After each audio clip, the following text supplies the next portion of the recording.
Okay, let's do the salute. I pledge allegiance to the flag of the United States of America and to the republic for which it stands, one nation under God, indivisible, with liberty and justice for all. All right, Solvi, you want to call the roll? Allard. Here. Baker. Here. Broadway. Here. Harvey. Here. Holmes. Yes. Flowers. Here. Nader. Here. Trebus. Yes. Bueller. Yes. Okay, I see next on the agenda that I need to get a motion to approve to go into closed session. I think we just go with Yeah, closed yeah, session. We'll just go with it. So All right, we're let's. going into closed session. All right. So we're going to go into closed session and we'll return after that. Let me know that it should be noted that the closed session item is a conference with legal counsel. Thank you. Action out of closed session. And so I'll go to item number D, which is approval of the minutes dated April 11th, 2018. Sorry, Brian. It's been moved. Do I have a second? Second. All in favor? Aye. So on item number E for agenda review, I just want to add, after board direction to staff item M, we're going to do an item N, an executive director report to add to the agenda. Any opposition? Seeing none. Okay, this is the time for public comment. Anyone who has any public comment, state your name, and you have about 3 minutes. Lee Bastian with the Sheridan Mac. I just want to advise the board, there's a project in Yuba County right now, the draft EIR, to expand the capability of the landfill in Yuba County ecology. They want to add a rail spur so they can deliver garbage to the landfill. This came up a couple of years ago when they got the contract to deliver trash from San Francisco. So they are building a new rail spur. The draft EIR is out, and it could have an effect on the Capital Rail project because they were talking between three additional trains every week with 50 cars. So I just want to advise the members here that it is out for review right now, and the comment period ends July 2nd. Thank you for that information. Any other public comment? Okay, seeing none, I'll go to the consent calendar. These items are expected to be routine and non-controversial. They will be acted upon by the board at one time without discussion. Any board member, staff member, or interested citizen may request an item be removed from consent calendar for discussion. Do I have any requests? Yeah. Oh dear, we need a napkin down up here. Yeah.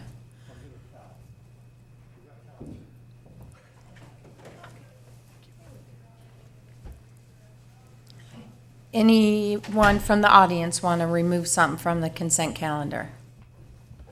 Seeing none, I'll entertain been moved and seconded? All in favor? Aye. No roll call? It's a little different at city council. Thanks, Solvi. Okay, so now we're going to adjourn as the Placer County Transportation Planning Agency and convene as the Western Placer Consolidated Transportation Services Agency. And again, we have a consent calendar. Does anyone want to remove anything from the consent calendar? Anyone from the audience? Seeing none, I have a motion. I'll entertain a second. I thought you gave the consent, Karen. All in favor? Aye. Okay, now we're going to adjourn again as the Western Placer Consolidated Transportation Services Agency and convene again as the Placer County Transportation Planning Agency. And item number I is a public workshop, Transit Operator Short-Range Transit Plans Key Findings. Who do we get today? Okay, I'll be kicking off this item. So we're asking the board to conduct a public workshop to discuss consultant key findings for Auburn Transit, Placer County Transit, and Roseville Transit and the Western Placer Consolidated Transportation Services Agency's short-range plans. If the board recalls, we held the first public workshop at the April board meeting, and we went through a number of alternatives, probably far more than anybody would want to remember, but we've narrowed that down quite a bit. And so based on the input that we got from the board and the input from the public at that meeting, LSE Transportation Consultants, the firm that was hired to do the short-range plans, has narrowed down those alternatives and is here today to present key findings with respect to both transit and paratransit alternatives. Gordon Shaw from LSC, the principal with the firm, will be making a presentation on the findings, and then we would recommend that you open the public workshop to public input and comment. I would suggest that any questions that the board have, that we hold them until the end of the presentation. And there are several slides that highlight policy trade-offs for each transit operator, so Auburn Transit and Placer County Transit and Roseville Transit. And those particular slides where, when the consultant presents those might be things that as elected officials who represent those various transit agencies, you may want to focus on. With that, I'd like to turn it over to Gordon Shaw, and we'll start the presentation. Thank you and good morning. I've been told my job here is to keep it moving along, so I will do that. Lots to cover here. We have basically 4 different transit systems that we're doing studies for, 2 of which have, including the CTSA, and 2 of them have commuter services, so it's almost like doing 6 different transit plans all at the same time, which is very useful because we can look at how they all fit together. But it makes it a lot to go through in a presentation like this. As David mentioned, about a month ago, there was a presentation of over 100 different alternatives. What we're doing today is bringing that down into kind of 2 different categories for each of the operators. One is our high potential options. Not saying absolutely they're going to be in the plan. That's what this sort of a meeting is for, is to help us ferret that out. But our high potential options, and then our policy trade-offs, and we'll get into what that means here in a moment. So this gives us an opportunity for public comment and for your comment today. Focusing first on the service alternatives, that's kind of where everything builds off of that. I want to make a bit of a turn before we get into the individual operators to talk about transportation network company options, otherwise known as Uber and Lyft. Those sort of things, and talk about that in general before we get into the details. But we'll talk about the local bus and dial-a-ride services and strategies, the regional commuter services, that kind of as a whole, CTSA strategies. What you'll see here in a few minutes is that for every one of the options, we provide 2 numbers. There is the impact on the number of people per year that ride the service, the impact on annual ridership, and then the impact on the marginal operating subsidy, the change in the amount of public dollars that need to go into these various options to fund them. So we've kind of grouped these into these 2 categories, but there's not a particular order here. It's not, don't look at this as, oh, the consultant put this one on top, so therefore that one must be the best. We're kind of working our way through that overall option. So TNCs, if you've been on the board long, you know that transportation's got an incredible number of jargony terms, and TNC is one of the latest, otherwise known as using Uber and Lyft sort of services to supplement or to replace or augment public transit. There is, if I do say so, quite a detailed evaluation in here and review in some of the documents we've put together of various TNC programs. There are lots of different transit agencies and transit organizations that have decided that they want to try this out, particularly for areas where, fixed route doesn't work all that well. It's maybe the ridership is low. So we did a review really across the country of different services that have tried this. Some, it's like anything else in life. Some, you can do it well or you can do it poorly. And there are some poor examples. There's also some very good examples of where it seems to be working out well. And we've put together this short list here of the factors that tend to indicate you're going to have a successful program where basically the public dollars are being used to subsidize TNC service. And to get that into details, you as a resident would say, I want to use the subsidized TNC service. You might need to sign up to get a discount code, but then when you're making a reservation on your smartphone, you're just asking for Uber just like anyone else, or Lyft, and when it asks for a discount code, you put that in, and that tells Uber and Lyft that in the end of the month, we're going to charge the public agency. So it's very simple for the passenger, and that's kind of how the money flows. So this list here of 6 different factors. First of all, you need to have an adequate level of demand for it to make sense to the Uber drivers. This is capitalism. This is individual people saying, I want to move, drive in this particular area because it's going to make my life better to serve this area rather than that area.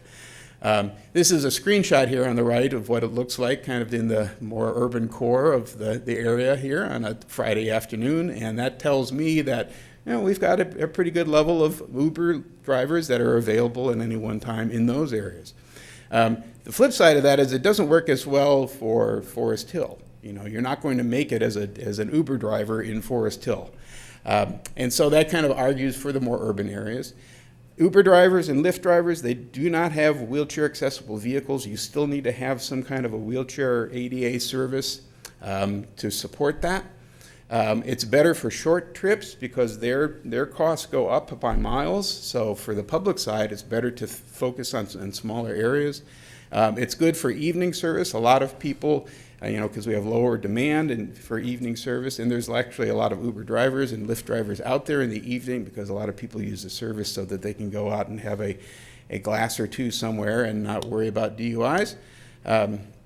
One of the benefits this argument for success is if you've got a low proportion of special needs passengers.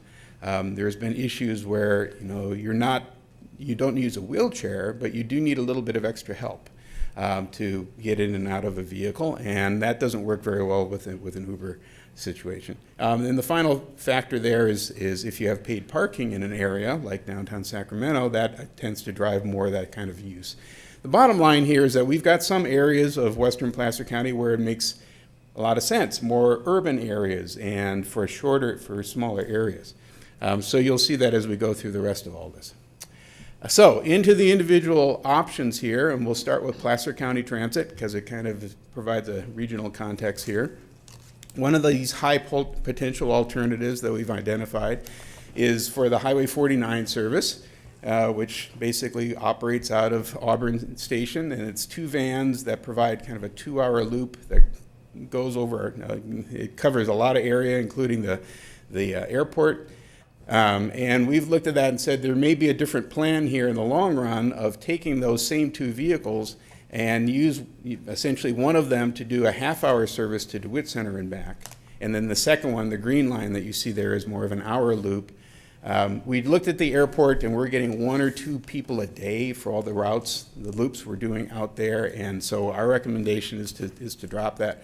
There's some pieces here that would need to happen here, particularly a traffic signal up there near the airport on 49 to allow the turns and so on.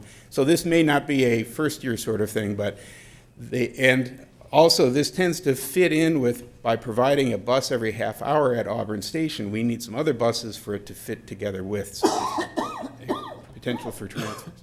But this is the first one here where you can see What we believe to be our forecast is that we would add about 6,900 passengers per year by doing this, and it would cost us about $10,000 of additional subsidy. It runs a little faster. So you'll see those kind of numbers on a lot of these things. Also, another option for this area is to expand the dial-a-ride area, that's a service area. Placer County also runs dial-a-ride in North Auburn, to go over to the Bowman area, which is not currently served, and there's lots of requests for how come I can get here but I can't get there, and we've got the time to do that with the existing vans, so that makes that one's a high potential alternative too. Let's go to the other end of Placer County Transit here over in Lincoln. We've reviewed all the ridership data for the Lincoln Circulator, and this is something that Placer County Transit does as essentially a contract operator for Lincoln, and identified some revisions there. What you can see in the green is the proposed route. What you can see in the red are the portions of the existing route that we would drop, because we only got one passenger per day at I'm forgetting the name of it, the shopping center there where Safeway is, kind of in the middle there, and only one passenger today way up in the northeast area. And if we shift it so that we go a little bit further to the west, up in the more established area, we can pick up quite a lot of service area and serve some rider requests up there. So that one was high potential. Some other high potential options for Placer County Transit. Here is what we identify as a good opportunity for Transportation Network Company subsidy program is the Granite Bay service. We're spending a lot of money out there right now for dial-a-ride service that we could use to instead subsidize a TNC program. We think we could actually generate a little bit more ridership while actually saving a good chunk of money there, that $56,000, $57,000 a year. There's lots of pieces that are needed to implement a TNC service, but there are lots of examples, and actually one of them is in Dublin, California, a program called Go Dublin, which is a TNC service that they're doing, which is working out well. So if you have a chance to look at that sometime. And to implement that in Granite Bay would make a lot of sense. We would still need to have, for the few trips that really do need a wheelchair lift, there would still need to need that service. One of the strategies there would be to contract with the city of Roseville to serve those, and it's really just a few trips a week to serve that. If that can't work out, then the other option would be to expand Roseville Dial-a-Ride to serve all the trips. And our math says that we would still be saving a little bit of money by doing that compared to what we're doing today. Another option is on the Industrial Avenue corridor, where the Public Defender's Office is about a half-mile north of Santucci Justice Center. There's a need for people to go from one to another. That gets you from inside Roseville to outside Roseville, so right now it's a tough thing to do. And there's lots of convolutions about how the roads work up there and how it's tough to get from here to there. But one of the strategies would be to essentially have Placer County provide funding to Roseville to extend their Route S, which goes from the Galleria up there, to go a little bit further. A final one, and their high potential alternatives here, is back over on this side of the county, or the service area. The Colfax Alta route is basically a morning and an afternoon run that goes up the hill and back. But it requires you to spend all day down in Auburn or wherever you're going. And there's a need for people who just want to do a shopping trip. They just want to get to a pharmacy. They just want to do a relatively short trip. So at least one day a week to just run a midday run doesn't cost us much and really improves the efficiency or the usefulness of the service. So here's a first screen here of alternatives reflecting policy trade-offs. Most of these are, you can get more ridership, but it costs more, or you can save a lot of money, but you lose a lot of riders. And I'll just sort of click through them quickly here. We looked at taking the last Auburn light rail run and that span of service and going a little bit later, and that costs more and adds ridership. We looked at reducing some of the spans of service. The last weekday runs often are very inefficient. We looked at adding service to Colfax and Alta on Saturdays. We looked at what we call lifeline service of at least one day a week to have a public transit run in the morning and the afternoon and particularly up to Forest Hill and then up to Sheridan. And you can see that there's some ridership demand there, but there's also cost. We can expand the Rockland-Loomis Dial-A-Ride area to the Industrial Avenue area. So that whole area is growing. It's in unincorporated county. There's no Dial-A-Ride service there right now. It really does make kind of an inconvenient service for people that we don't serve that, and it doesn't cost too much. We looked at the Taylor Road Shuttle, which is a deviated fixed route. It goes back and forth from Sierra College to Auburn Station, and that van will deviate off. And we looked at converting that to just a fixed route so it could go more frequently, once an hour, once every other hour, with TNC service for the outlying areas. That, again, is kind of a trade-off. Or we could just completely turn that into a TNC subsidy program, and that starts to get a little bit more expensive. And there's people who use that for a variety of different reasons, and it's making more sense to me to keep that as a shuttle service. And then we looked at increasing the base fare from $1.25 to $1.50. One of our kind of overarching things here is it would be great to get to $1.50 for all three of the major transit programs. So off to Roseville. One of the challenges in the Roseville area is the east end of Roseville, off towards Granite Bay, as it turns out, and the low ridership in these areas. There's a kind of a convoluted series of routes called C, G, F, and E, which is one bus that does every 2 hours these 4 routes, including 2 runs up to Sierra College and then 2 runs down to the southeast area, which shows up as a green line there. And very low ridership, about less than 3 passengers per hour. This is also a good candidate for TNC service. That's the yellow area there. That would be the area that we would propose as being TNC service. It's what's not served with fixed route and is still within the city of Roseville. So we would reduce the route L service there and then combine that, take some of those dollars for savings, and then put it into the TNC service. So we actually end up with quite a lot of cost savings here if we can work this out. Also, you can see how that could fit in with a Granite Bay Dial-A-Ride TNC service, Granite Bay TNC service, to make one larger TNC service area. If that doesn't work out for one reason or another, this is just another strategy here to keep that one bus that we're using for that Sierra College service if the city of Roseville feels like that's an important thing to do.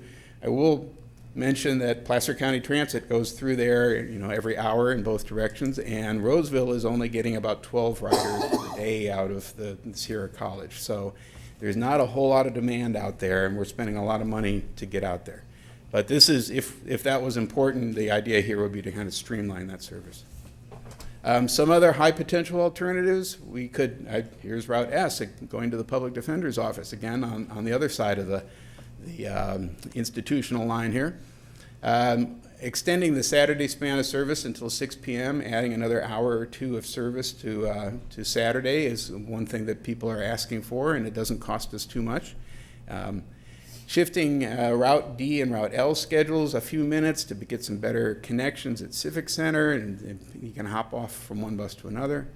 And then we looked at this question of the Capital Corridor trains, and we're going to have more trains in the future. And we've got a train station that's over there, and you can see it from here, but it's not a very pleasant walk to get there from here in terms of downtown. And so we looked at some options, and we really feel that that's another good TNC service. And actually, the Solano Transit Authority does the same sort of thing with their new train station in Vacaville, where it's another discount code, and it's only good for going from the train station, say, to the Galleria or to downtown. But it makes a whole lot of sense. Some policy trade-offs here in Roseville. One of the other things we could do with that CG, F, and E thing that I mentioned is just say, you know what, we tried it, we gave it a good run for its money, and we're just going to drop that and save a lot of money. It does cut out quite a lot of area that it no longer would have service, though, within Roseville. We looked at taking Route S, which right now goes from Galleria up to Santucci Justice Center, and it goes along Roseville Parkway, and instead running it around on Fairway Drive and picking up some more commercial area along Fairway Drive. Again, that's a trade-off. We get some ridership, but we also incur some costs. We could eliminate the first hour on some of the routes and save some money and lose some ridership. We could eliminate weekday service after 7 p.m. and again, the same sort of thing. So you can start to see how the pieces could fit together where we could do some things to spend money and save money and balance things off. And then we looked at, right now, the general public can ride the dial-a-ride in Roseville. Not too many people do it. That's the 4,300 number. But it does save some money. And then also in here, and this is a little bit more, this is not a today sort of thing, but the question of how do we serve Sierra Vista specific plan area, West Roseville specific plan area, as those areas build out. And so here's kind of a strategy here where the route at the top would be a new route that would serve the northern portion of that area, and we would kind of realign the routes. Also in there is a blue line which goes heading off actually over towards Highway 99 as a new commuter service once that demand is there, but that's probably a few years out.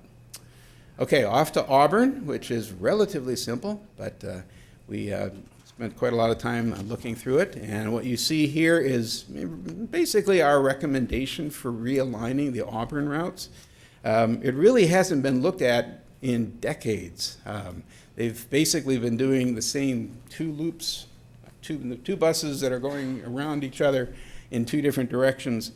And when we looked at the ridership pattern, we had lots of survey data, so we could look at the ridership pattern and say, let's end up with a system here where the same two vehicles would be doing the same hours of service, but we would realign them to be one-way routes in and out of Auburn Station rather than these two big loops with long travel times. And so you can see there's a south and a central and a north route. The central route in particular gives real good service from Auburn Station right to downtown and then up the hill a little bit up to the Bowman area and back again. So this actually saves us a bit of money. It's less miles, but it actually, we believe they would generate quite a lot for Auburn, increase in ridership. Some other policy trade-offs here. Right now, it's one bus doing service every 2 hours until 10 o'clock in the morning, and then after 4 o'clock, it goes back to one bus. So we could make it two buses over basically 7 to 5, and that would cost us a bit and get some ridership. We talked about increasing the base fare here, too, and the pros and cons of that. If that doesn't happen, right now there's no charge for deviations because this is another service, route deviation service, so that would be another option. Okay, on to commuter services here, quickly. I thought this was kind of useful if you can get into the detail here a little bit. One of the things that we were asked to do, which I don't think it's been done before, of looking at the Roseville commuter service and the county's commuter service and put them together. And how do they fit together? And there's lots more detail in here about schedules and who lives where and where rides what service. But they really are effectively working as one service. We see a lot of people who live in Roseville who use Placer County Transit, or they live in Rockland, they use Roseville. What this chart here shows, this is in order of when the buses get to downtown in the morning or leave downtown in the afternoon. And the blue is Roseville's, and the orange there in the middle is Placer County Express. The bottom number is the ridership per run. So I see a couple of things out of this. First of all, both in the morning and the afternoon, but particularly in the afternoon, Roseville's serving a whole lot of people before Placer County's first bus is in operation. So that gives us some indication that, maybe Placer County should be doing the same sort of thing. The other thing, too, is you see those more dramatically red numbers are buses that are pretty darn close to full. But given that this is an average over a month, there are days where people have gone to the Placer County buses in particular and said, that's it. Sorry, come back in a half an hour in the next run. So I think we're turning people away at this service. I think there's more demand out there than we're serving. So that starts to drive our alternatives. For Placer County Express, we also did a lot of work looking at the boarding and lighting by stop and all that gory detail. And really what we found, to leap to a conclusion, is that east of Auburn, we're not being efficient at all. We're not really serving much. We're ending up serving 3 runs in the morning and 3 runs in the afternoon, and we're serving 9 passengers per day with those runs. And it's adding a lot of cost to the service because those contractors, they have to deadhead up to Colfax to start these runs. So we're looking at 2 different options there. One, the second one actually, is the more draconian one of just, okay, we're done with that. We tried it, we've been running it for years. It would lose 2,100 riders per year, but look at the money we would be saving, 146,000. Maybe we could spend that somewhere else. So that's one option. The other option would be to do that, but then I mentioned the Colfax Alta service. We could add runs on Colfax Alta in the morning and the afternoon to basically come down to Auburn Station and make the transfer. And they could end up at DeWitt Center. And so if there's county employees who live up that way who want to go to work, we could serve a few of them and actually probably pick up some ridership that way. One other thing that we looked at was adding more runs to Placer County Express, and we looked at, when I say 2 new runs, that's basically 1 round trip, so down in the morning and back in the afternoon from Auburn. And we also looked at service from Lincoln, so we looked at all the demographic data and the commute data about that. And the bottom line here is we believe there's the ridership to add 2 more round trips per day for runs, one-way runs, and that they're pretty even. If we put those 2 buses from Auburn or Lincoln, it's about the same. Maybe a little bit less from Lincoln than from Auburn, but boy, we're in the same ballpark. So there's a policy question for you too, of whether we want to kind of shrink it in one way by not going past Auburn, but then add service up to Lincoln. There's also a really nice unused park and ride on the south side of Lincoln that just, from my point of view, it's like, boy, I would love to fill that up with people, with cars, and get them off that roadway. Get at least a few off the roads. It didn't attract cars?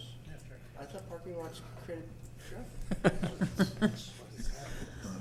It's a man who Sorry about that. He knows his Carry induced on. demand argument, doesn't he? Right. Okay. So on the Roseville side, we looked at a lot of different options here. There's some runs that come into Roseville and then they don't end up in Mahaney Park, which is growing. And so we think we could actually generate more ridership to actually pay for itself and make some money off of it. Some of the runs, they come in the morning and they're still, the door is open on the way back out. They call it reverse commute service. And then the flip side on the afternoon, very few people are using that, but it increases the cost to Roseville. So that could be eliminated and really eliminate almost no ridership, just a few a day. We looked at adding more service here too, and that's, you can see the costs and the potential there, which is quite cost effective. We looked at, there's a new CHP headquarters building at 7th and Richards, that whole area north of the rail yard that's growing. And we did identify some runs where that would make sense to serve on the way in to downtown in the morning and then serve kind of the first thing on the way out in the afternoon, and to do that as a pilot program. Right now the schedules are, as the congestion, particularly in Capital City Freeway, starts to get worse and worse, we're not staying on schedule, and we need to at least, kind of truth in advertising, I think, put some more time into the schedules. We're paying for it anyway when we come in late because the contractor pays for it on the actual hours. And then I spent quite a lot of time playing around with travel times, and I think we're getting to the point where it would be faster and more consistent to just go across the top and down 5 rather than fight your way in and out of Capital City Freeway every day. And Caltrans is, they built the whole across the top thing with HOV lanes. They're going to do the same thing on I-5 with freeway to freeway ramps.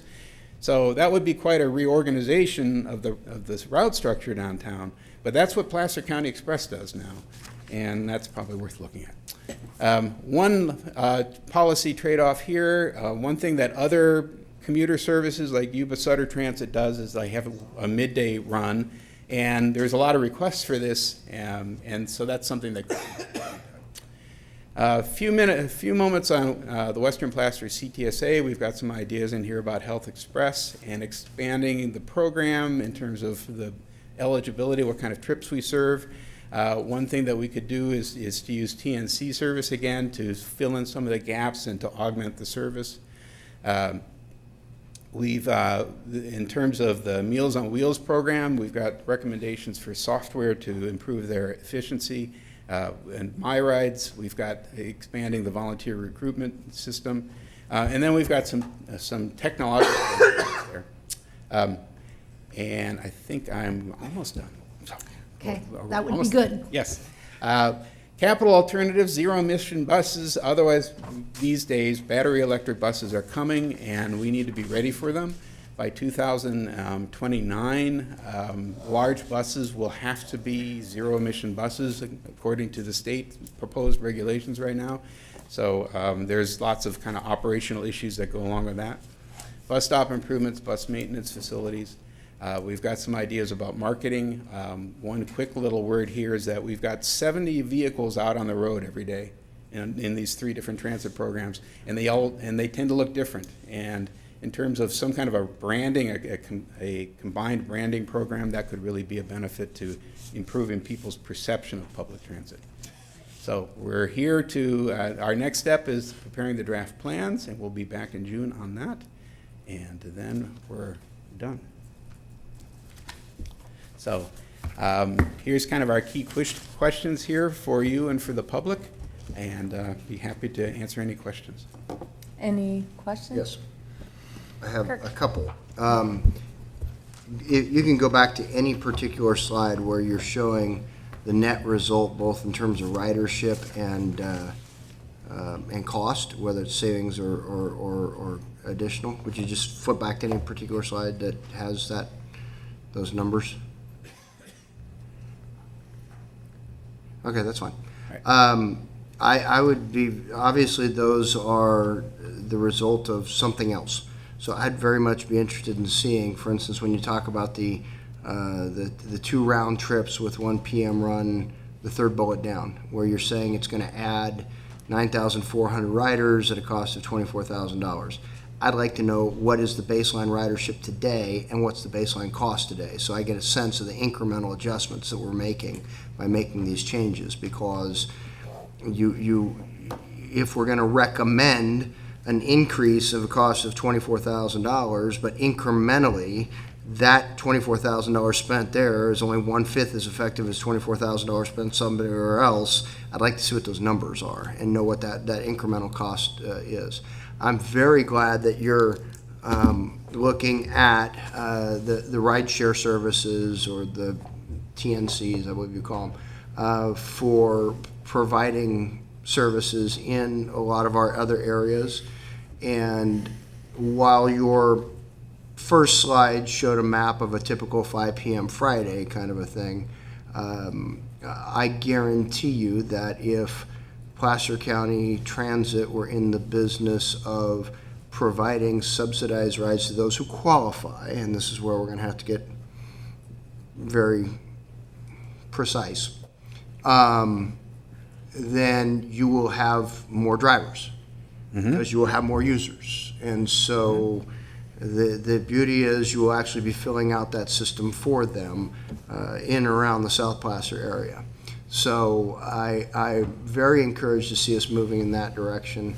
And but as far as a lot of these numbers are concerned, I just need to know what we're talking about in terms of incremental adjustments in both ridership and cost. There are millions of numbers behind. I knew there were. I knew there were. But that's what I'm going to want to take a look at when you have a chance. If David can send it to me or whatever, that'd be great. One thing I'd like to clarify is the numbers that you're showing here don't include capital costs, They do not. because some of these additional services have capital cost implications. Right. So that needs to be included. No, and they are. Well, then what I also want to know is when we move away, like you embrace the ride share, does the savings reflect the savings on capital costs, equipment replacement, all that kind of stuff? These numbers do not. Yeah. It does identify that, we need one less bus, and we could certainly provide that bus would cost this and it would last that long. Right. No, I just so long, if we're not counting it in one area and not counting it in the area, the other, that's all I care about. Yep. If expanding from 2 routes to 3 routes means we need another bus, we need another bus, but I don't want the savings or the cost associated with that not reflected when you look at the other side and you say we're going to do away with current capital expenditures as well. Right. But otherwise, thank you very much. It looks like we seem to be at least entering the 20th century in terms of looking at real alternatives to the way that we've historically done business. And I get it all the time. In my area, I represent the east part of Roseville that you saw up there, in addition to Granite Bay, and the empty buses. And people ask me about the empty buses, and they also ask me, and yet why can't I get from here to here when I need to go from here to here, but you got all these empty buses? So you're heading that direction. Thank you. Good. Steve? I'm glad you're taking up the amount of time on writing. I came from the Bay Area, and it was in 2000, I lived there till 2001. To ride BART, I had to get on a bus. I had to go to the BART station, because if I went to the BART station by my house, your card gets stolen. And then I had to get on a bus when I got to Oakland to get to my work. Round trip, it would cost me about 2 hours and 15 minutes each way. To get in my car was 20 minutes. Right. And I burned about a little over a gallon of gas going both ways. And so it made no sense for me to ride the transit because it just took too long. So the other thing is, how often are we going to look at this? Because you have provide the midday route for Colfax. If that doesn't work out within 6 months, do we kill it? Or does anybody look at that within that amount of time? I will speak a little bit for the operator here, but knowing how he works, he would put that in as a demonstration program. But first of all, before we would do that, we would go and do some more surveys on the bus and identify, who would use it and why and so on. But then we would implement that as a demonstration program. We would have a performance measure for it. I would give it at least 6 months. There are too many places, it's week 2 and, a few people have ridden it because they don't know about it yet. But if you give it 6 months and if you do a good marketing program, both on the riders as well as the community, and you're not meeting your standards, then you would say, no, we tried and it didn't work. Or we tried and it did work. Thank you. Stan, any? No? I just have one question on the suggestion of moving to the TNC service. If you do that, is Uber and Lyft going to provide any kind of a discount for the increased ridership that the county and the cities would be providing, or would it be just the standard fee that they charge everybody else? The typical thing is you just basically are signing up to get a discount code. Whether you have enough sort of market force power to be able to make a side deal with them, that has not typically happened. All right. Anyone over here? Go ahead. Most of mine, I had a couple questions on the total cost, capital cost, but that was pretty well covered. But I was wondering what was the example? Maybe it was with Sierra College where you said there isn't much demand to ride that bus. Have you gotten far enough, or do you have to look a little bit more to see if the demand is lacking because of the frequency of service or the timing of routes? Well, it's a little bit of. It sounded like you said there wouldn't be the demand, so we shouldn't do that.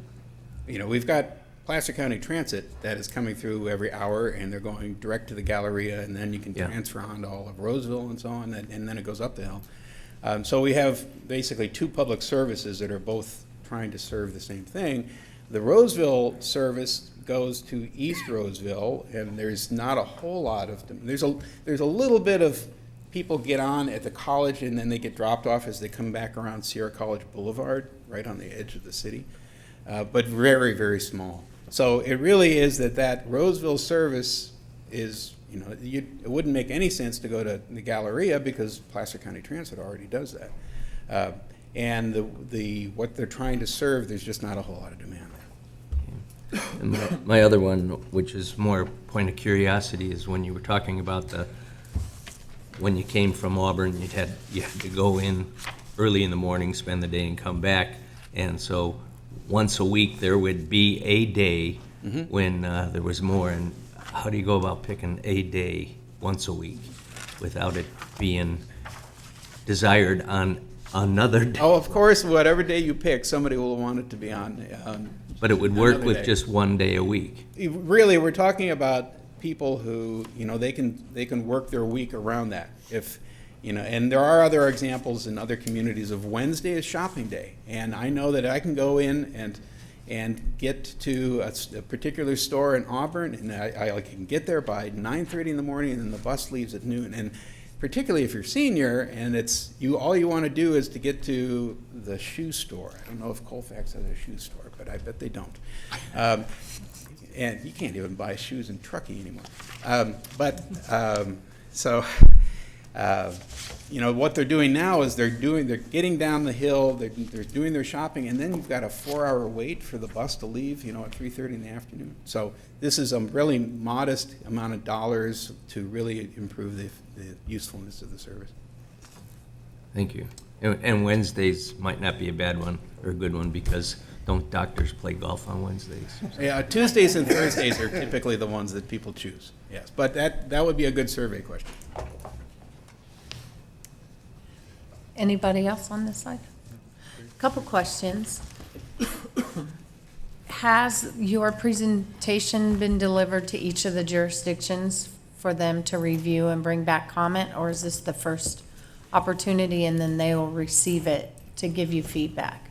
They have individual memos with their alternatives, and they can also look at the other ones for that matter. So we've done that at the staff level. We have not done that at like a board level. Sorry, Kirk, I don't know if you're going to have to see it again, but so we wanted to roll this out here first. But there will be more presentations in the future. So. Do you know when you're going to have more presentations to boards or councils, or what's the plan? So, as Gordon mentioned, so each of the operators has a detailed memo, and we've held conferences with the staff for each of the operators that have gone through, both on a system-wide perspective as well as individually with each operator. Each operator has until the May 25th to provide comments on that. With respect to presentations, we've reached out to the operators and asked them if they want presentations in front of, sort of Placer County, boards or Auburn boards. Roseville is the only one that's taken up the opportunity to have us present before their Transportation Commission. So today's presentation is sort of presentation for the public and for the region as a whole, but we'd be more than glad to provide presentations to jurisdictions if they desire to have one. Okay. So there's not an official plan, there's been an offer. Okay. So. I represent Auburn, as you know, and there was a lot of discussion of making lots of changes to the Auburn area, so I would definitely want to get some sort of presentation done, even if it's just, I see one of my people are here today, so he'll take that back and work with you to make sure, because I see a lot of changes. You talked about the airport, and the reason we added bus services because the food closet was there and the food closet's moving, so that makes complete sense. But it talked about some other parts of Auburn that I'm not so sure that maybe our staff would be in support of. So I just want to make sure it's being discussed and talked about. So thank you. So now next we would open up for public comment. So those of you who have public comment, feel free to step up, state your name, and you have about 3 minutes to give us your input. I'm Carol Thomas. I live in Rockland. I ride the bus. The problem I have may have been addressed already when you mentioned that the dial-a-ride is going to be able to go up Industrial Avenue, the Roseville dial-a-ride, I believe it was, Because what I'm interested in having is the Route 20 from Lincoln to Sierra College, which currently comes across town and goes up Industrial Avenue. I would like it to, instead of going that way, to turn right and go up Wildcat straight to Lincoln. There is nothing else over on Industrial Avenue except the casino. But if you go up Wildcat, there's hundreds of houses, there's hundreds of new housing developments coming in.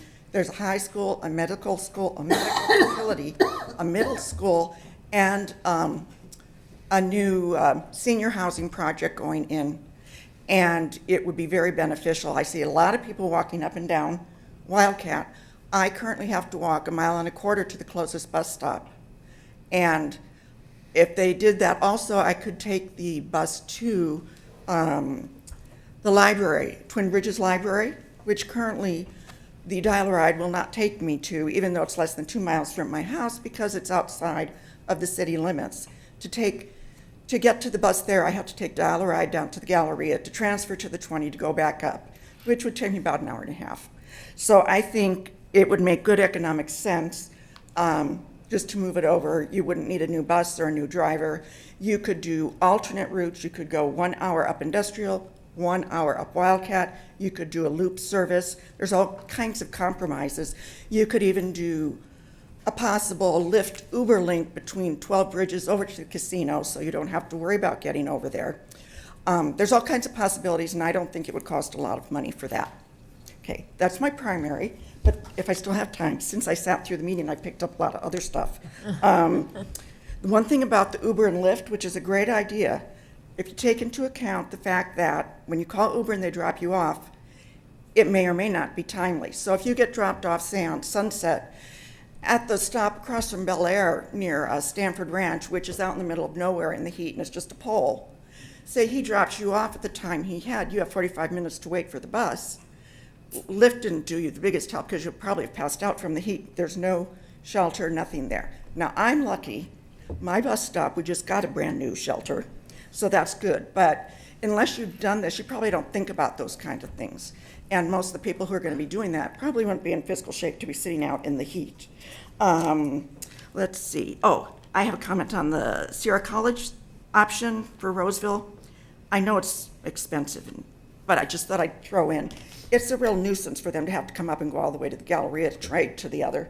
So if maybe they could do Uber or something, it would be nice. But the transit out to Sierra College, which I use all the time, is excellent. Every hour, on the hour, on time. There's 2 options. You can take the express down to the Galleria, or you can take the local down to the Galleria and keep going up to Lincoln. And it's only, for me, 60 cents. You'd be silly actually to drive and park for $3 when you could take the bus. So I think that's good. So I thank you all for that. And that's it. Thank you. Thank you very much. Anyone else? Are you sure? Okay. Thank you very much for your presentation. We'll move on to the next item. Madam Chair, I just thought of something I wanted to share. Sure.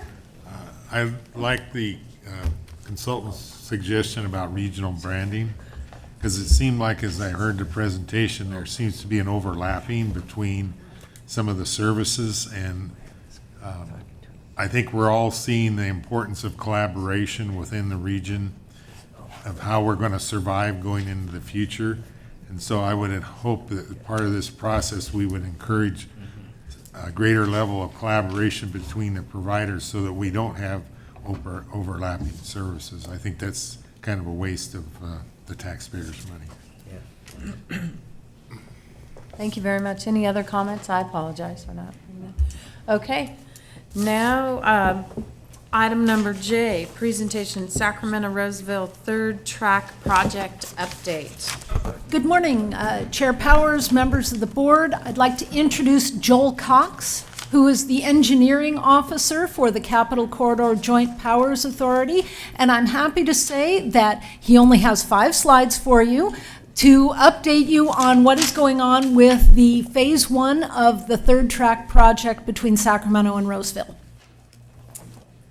Yeah, thank you for allowing me to come here today to tell you about the Sacramento to Roseville Third Track Project.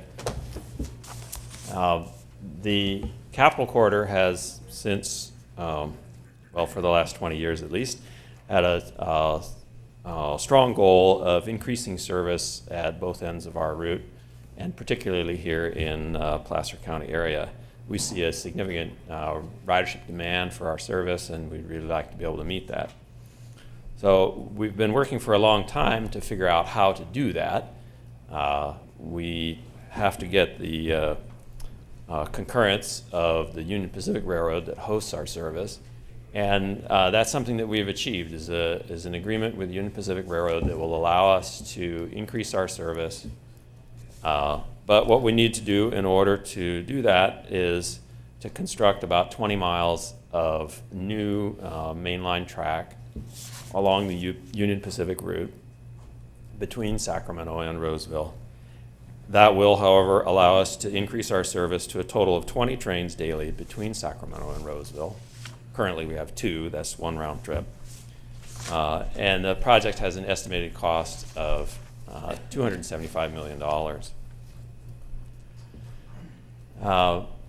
To further this along, we have undertaken an EIR process and adopted the environmental statement by the Capital Corridor Joint Powers Authority on November 18th of 2015. And we have been awarded funding to the tune of $79 million in June of last year. That funding is a combination of Proposition 1A, Proposition 1B bond funds, and the TIRCP, which is the cap and trade revenues from the state of California funds. This phase 1 of $79 million will allow us to build about 10 miles of third main track, so that's about half of the total distance, plus a layover servicing yard in the Roseville area, and it will allow us to increase service to a total of 6 trains daily between Sacramento and Roseville. This is the project map. The blue line shows the total project, which is along the Union Pacific route, an additional mainline track from Sacramento to Roseville. And the red line is phase 1, which goes from approximately Air Base Drive to the downtown Roseville area.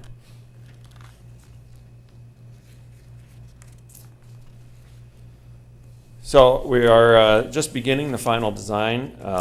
The design contract was awarded to Trans-Systems in February of 2018, and so they're just beginning their final design with the expected completion of that design work in December of 2020. The Union Pacific Railroad will concurrently be working on the railroad signal design. That's something that they've reserved for themselves. And we will also be working on right-of-way acquisition. There's a very minor amount of right-of-way needed to support this work. Most of it's built on the existing Union Pacific right-of-way, but there would be a small amount of right-of-way needed to accommodate it. And then we anticipate that construction of this phase 1 will follow after the design completion. And then we'll move on to phase 2 as soon as we have funds available to do it. So I'd be happy to take any questions you have. Or Joel, could you briefly address the change in the layover facility location? Sure. The EIR process resulted in a layover facility location right next to the Old Town Roseville area, along a curved piece of track that the Union Pacific refers to as their Valley Subdivision Y, but it's on the north side of the Union Pacific tracks, immediately adjacent to the Roseville station. However, the Union Pacific has decided that that wouldn't be an ideal place for us, and we certainly didn't think it was ideal either. So we've settled on a new location that's just to the east of that location, adjacent to the high school and Yosemite Street crossing. So that will be our new our new layover facility will be at that location, and it also means that the third track will have to extend past this new location, this new layover location, meaning there's a little bit of additional track to be built as well as part of that. But I would add, on the plus side, by removing the layover facility from the original idea in Old Town Roseville, that was going to eliminate quite a few parking spaces that was very controversial in terms of the commerce in Old Town. This has eliminated that problem, which is a real benefit, I believe, both for the community as well as for the Capital Corridor Service. Okay, thank you. Any questions? Yes, Jim? All these buttons. I think you might have mentioned this, I may have missed it. The cost of the layover facility, is that included in the? Oh, Yes. Yeah. Yeah, the layover facility will be built as part of this phase one. And when will they start doing that? Do you? We anticipate construction will start immediately after the conclusion of the final design at the end of 2020. We haven't figured out exactly what the construction period is yet, but it'll probably be a couple of years. Thank you. And the important point is, it is fully funded. Awesome, yeah. Anyone else on this side? I just wanted to thank CCJPA and Union Pacific and the city for working together on that, what Celia mentioned as far as the parking in historic Old Town. That was really important, and appreciate the cooperation and the willingness to work on that, because that makes a big difference for historic Old Town. Yeah, we feel like the impacts to the surrounding area are likely to be significantly less, not zero, but less at the new proposed location. Great. Kirk? I'm curious about the operations of the layover facility. What does that typically look like in terms of how long are people there? What kind of services? The layover servicing facility is not a public facility. It's that's where the trains are stored overnight. Oh, so this is, when you say layover facility, this is not for riders who are changing planes. Right. I'm thinking airport. I'm thinking, I have a Yes. layover Not in the same. Phoenix as I change planes, yes. So this is. This is where the trains lay over. Oh, well, I have far fewer concerns about that. Yes. Well, I was thinking, if I'm laying over, I'd like to be by the boxing donkey, is what I was thinking. Why'd you move me away from the boxing donkey and put me down in the middle of the high school? Although there might be some, never mind.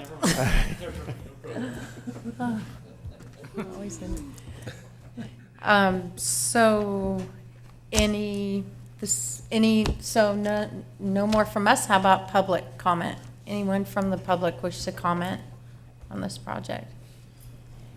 Thank you for pushing forward constantly. I can't wait to have this project started and completed.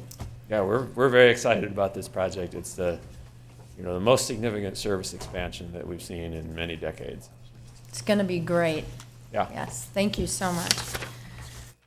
Okay, off to item number K.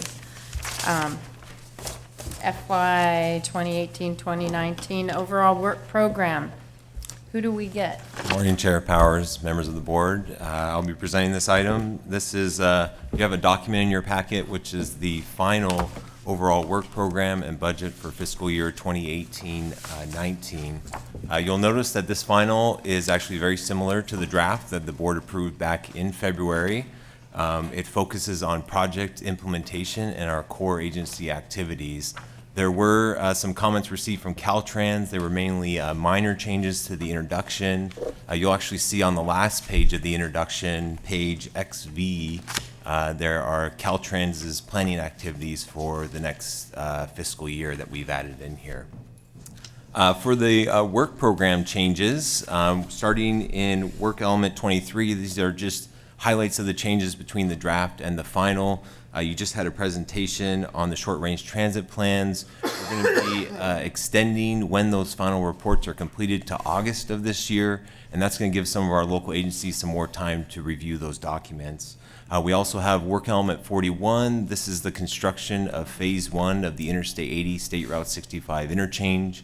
We've added some additional funding there for public outreach and also to cover construction monitoring that's going on the project. For work element 42, this is the widening of Highway 65. We've added some legal fees here to cover some of our attorney costs as needed. And then for work element 60, this is our regional funding strategy. We've added a second round of polling as needed. And along with this item, we've also increased our state advocacy budget so that that's to support the legislation to go after a South Placer County sales tax district. And then we've had a few staffing changes, as you all are well aware, and we're looking to add a assistant planner in July, and that'll bring us to 7 full-time equivalent staff for next fiscal year. And then to end on a good note here, we've actually received a grant for $30,000 to increase our public outreach for the regional transportation plan. And of course, I'm happy to report that the budget does balance, and I can answer any questions. Any questions? Seeing none, any audience members? Seeing none, thank you. Okay, item L. This is actually an action item. Oh, I apologize. I have a motion and a second. All in favor? Aye. Opposed? There you go. Thank you. All right, item L, draft goals, objectives, policies for the 2040 Regional Transportation Plan. I will be taking that. I thought so. Great. Thank you, Madam Chair and directors. The item for you is an informational item to provide feedback and direction to staff on the draft 2040 Regional Transportation Plan, goals, objectives, and policies. This represents a first step in the development for our Regional Transportation Plan, which is a long-range,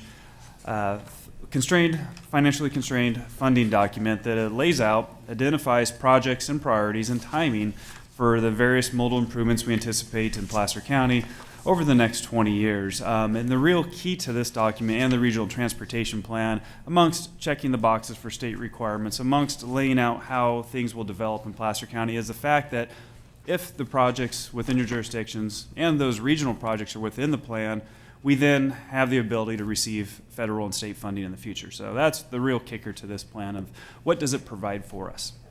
So the first important step is to look at our goals, objectives, and policies. I sat here about 3 months ago, doing the same item. So this is a process that is updated every 5 years to account for any changes in regulatory requirements, which there are changes included in our goals and policies to reflect those. There are new emerging trends and topics that have popped up since the last RTP update. We did actually, I looked back at the video, our board meeting from 4 years ago, and there was topics and discussions around autonomous vehicles. Those were still really conceptual at that point in time and talking about them and are we looking at them? Well, there's been a lot more discussion since then. They're actually starting to test them. They're out on the roads. They're finding out whether they work or not. So we have incorporated language to look at autonomous vehicles and supporting our local jurisdictions on how do we develop those in the future. We don't have the answers now, but we will need to plan for those in the future. Looking at TNC, supporting jurisdictions and development of pilot plans, and how do we work with Ubers and Lyft to increase mobility in the region. So a lot of those concepts you will find in your attachment here that have been incorporated through track changes formats. You can quickly and easily see what has changed. We've also tried to streamline and clean up language where it may have been duplicative or there are certain practices or programs that no longer exist since the last time we've updated. So those items are included in your attachment 1.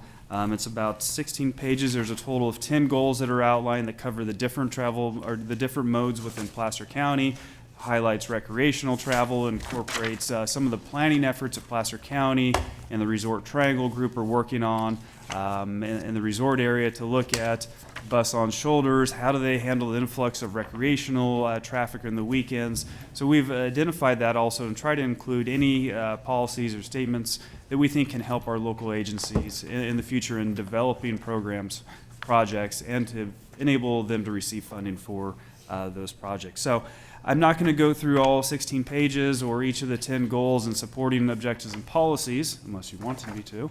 But I would take this time to receive any feedback maybe you have, any questions about those changes that we did make, from whether it's a regulatory, new emerging trend topics that you may have, and how we did clean up some of the documents. So with that, I thank you for your time, and I'd be glad to answer any questions that you may have. I'm not seeing any questions. I'm sorry, there was one, I'm trying to find it. There was one thing that I had seen that and it had to do, you made reference in one of these, and I should have, but something about dedicated bus lanes? Yeah, so the dedicated bus lanes, that's part of goal, you can bear with me.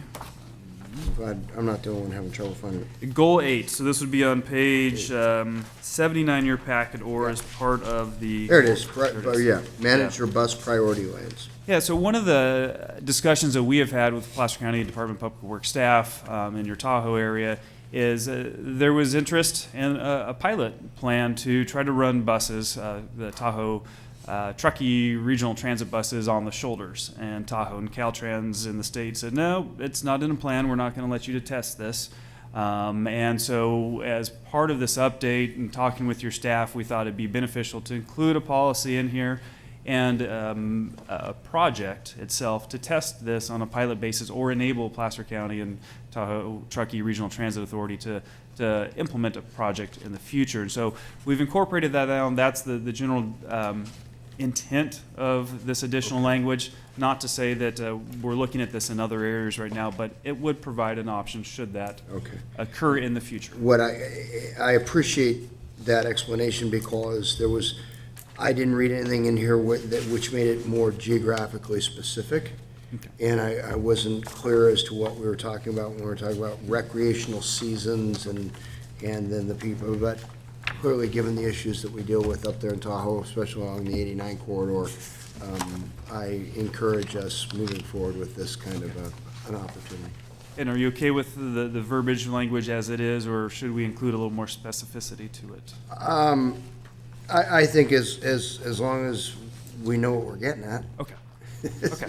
We'll keep that in mind, and maybe we'll add a little more clarity. What I think we don't want to do is pigeonhole the county into a certain geographic area. Yeah. But we Well, can- I think that is the area where we have the greatest demand and it makes the most sense. Correct.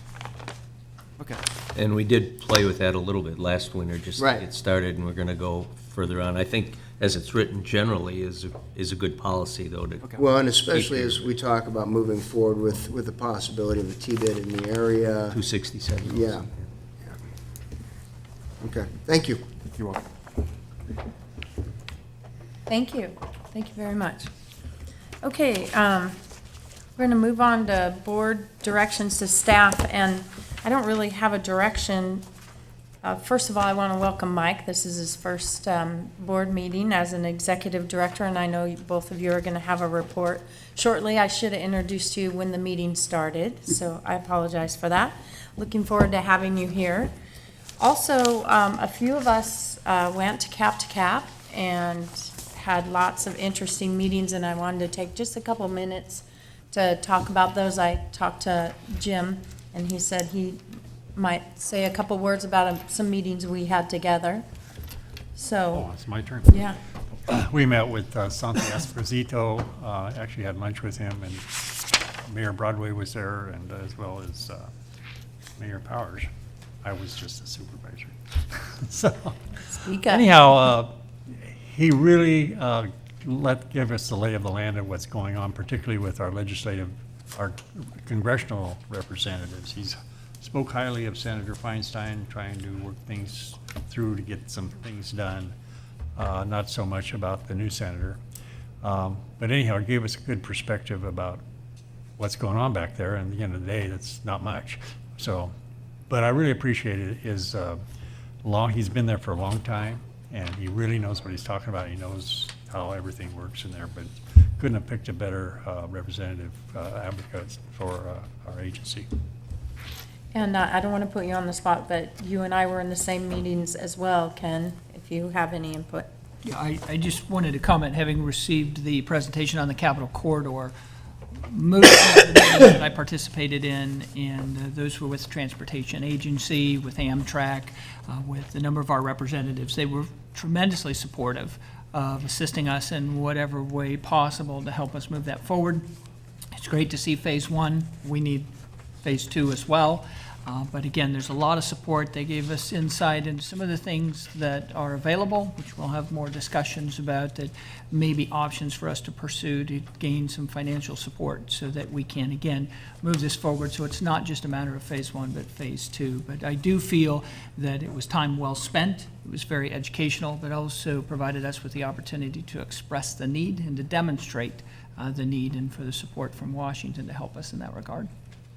Yeah, and the biggest takeaway I had from all of my meetings, and thank you very much for PCTPA for sending the chair, and the biggest response I got back is we're going to have to here at home find help in funding in order for them to give us some additional funding as well, and that number is not going to be dollar for dollar. It's going to be quite a bit less. So the goal here would be to work towards starting with some sort of transportation sales tax of some kind, or funding here in the near future, if we're going to get our roads up to speed for the future residents who are going to be arriving here in high numbers, so I'm told. And then the other thing, we met with Doris Matsui. Always great to meet with her. She's a wonderful woman, and she said just keep knocking on the doors and making those meetings and making our wishes and our desires vocal to as many people as possible, and that she's here to support us. Mr. Lucan was as well. Mr. Lucan was there. He was. Oh, yeah, and Mike, speak up, you could talk. And Mike was there also and attended quite a few meetings with us as well. So if you had some input, feel free to add on. I think you covered it very well, and yes, emphasis on the administration's changes to want a much larger local share of projects was a big focus of those meetings. But I enjoyed meeting with you all in Washington D.C. and with our federal representative. I would concur that he was very informative on his activities and what the approach is going to be. Yeah, and he brought his son along with him, who also works for the firm, so I'm sure we'll be working quite a bit with him as well, too. Very smart young man. Looking forward to more work with him in the future.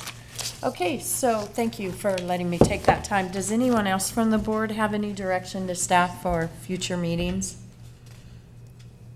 No. One last thing I wanted to point out, in June I'll be at a business conference, so I'll miss the meeting, so we're going to check with the vice chair to make sure he can make it. And then in July, I'm going backpacking, so I'm going to miss the next 2 meetings, and so we're going to work and make sure that someone chairs. Are you just bragging? Is that what this is? Yeah, bragging. And that they're as fun as I am running a meeting. I'll make sure of that, so. Okay, so, it's never a dull moment. All right. Madam Chair, I'll also miss the June meeting. That's State of the City. And it happens at the same time. Usually I leave the chamber breakfast to come to this meeting, but obviously me presenting the State of the City, I can't get up and leave, so. So, and maybe your alternative will be at that same meeting, your alternate, right? Although he might want to be at the State of the City too, but I'll let him know that he can cover for me if he wishes. Okay, great. And then the added item that we added on was the executive director's report, so looking forward to those. Yes, thank you, Chair Powers, members of the board. Mike and I will both be taking part in the executive director's report. I'll lead off, and then he'll be batting cleanup. I have 2 items, and I'll lead off with the bad news, so I can end with the good news. The bad news is that our grants that we had submitted for funding under a couple of programs that were funded by SB1 were not successful, and that included an application for the Congested Corridors Program for the I-80 auxiliary lanes and an application under the Planning Partnership Program for Highway 65 widening. And, you know, we did a debrief with the California Transportation Commission and had a nice frank conversation. And what it comes down to is we did not have enough money on the table. They're good projects, but we don't have the kind of match money that other counties have. And you look at how successful places like LA, who have 3 separate transportation sales taxes, Orange County, the Bay Area, even smaller counties like Madera County that has a transportation sales tax, all fared much better. They actually got their projects funded. And just looking at the list, they provided matches, overmatches. The required match in most of these programs was 50%. The congested corridors was actually I believe no required match. And they were putting up 75% of the money, 2/3 of the money. I mean, we really can't compete with that. So I did want to provide that re-emphasis of what Chair Powers mentioned. Is not just on the federal basis that they expect you to come up with more local money. It's on the state basis as well. So transitioning to better news. The 8065 interchange is under construction, phase 1. You have your traffic alert here that we worked with Caltrans to put out. We wanted to provide this to the board members as you have constituents that are asking you about this. You have the facts that you can provide them and guide them to our website, the 8065interchange.org, that we will be putting up updates on what's going on with the project so they can sort of read along, if you will, as they're watching the project being constructed over the next couple of years. So with that, I will transition over to your new executive director, Mike Lucan. Thank you, and just very quickly, as I begin day 8 officially of my new job, and again, thank you very much for considering and hiring me in this very important position. But in the first 8 days, you know, I've learned a tremendous amount from the staff, and you know, again, one of the things that attracted me to the job was the quality of the staff that we have here at PCTPA, and it is absolutely true. The entire staff have welcomed me with open arms and are filling me with knowledge like you couldn't believe. So I have a very intensive learning program going on from them, and it's going very well again in this early day 8. I have set up individual meetings with all of you, have had and those are going to be happening over the next 3 to 4 weeks. I have met with the TAC, actually that was a little bit before my first day, and have set up meetings with most of the city managers and county administrators and top-level public works officials over that time period, and as well as others related to our overall work plan. The last thing I wanted to mention was Celia and I will be meeting very soon with Mark Watts, our state representative, to formulate a preliminary strategy on the district approach to the sales tax initiative, and we look forward to bringing something to you very quickly in terms of that approach on how to move forward with a district for a potential sales tax measure and how we would approach that, what our game plan would be, who some of our partners might be. So we look forward to bringing that to you in the very near future. With that, I'll conclude my short report. Thank you. I just want to make a comment about staff. It's because of Celia's leadership and finding good people to work here, and also because good people want to work here, because we're very streamlined and we get things done. So I just want to thank Celia and the staff. You present Placer County very well, so thank you. And I want to thank you too. I know we had your going away party about 8 months ago. 8 months ago, and you're still here, and I know you're still going to be here because you have a passion for it. Thank you for everything you do. Enjoy yourself, and thanks for helping out Mike as long as you have so far. And good luck to you, Mike, and we'll see you soon. I believe. Thank you. I did forget one quick thing is Jim Holmes's Toastmaster group has welcomed me as, and I've already taken that initiative with the board. One of the board's requests of me. So, and actually, I think it was by luck I picked the one here in Auburn, and it just so happened to be the one that Jim's been in years. So Oh, I'll be you're in doing trouble. that, so. Okay, and there are, for informational items attached in your booklet, and we'll see you at our next regularly scheduled meeting on June 27th. Thank you. This meeting is adjourned.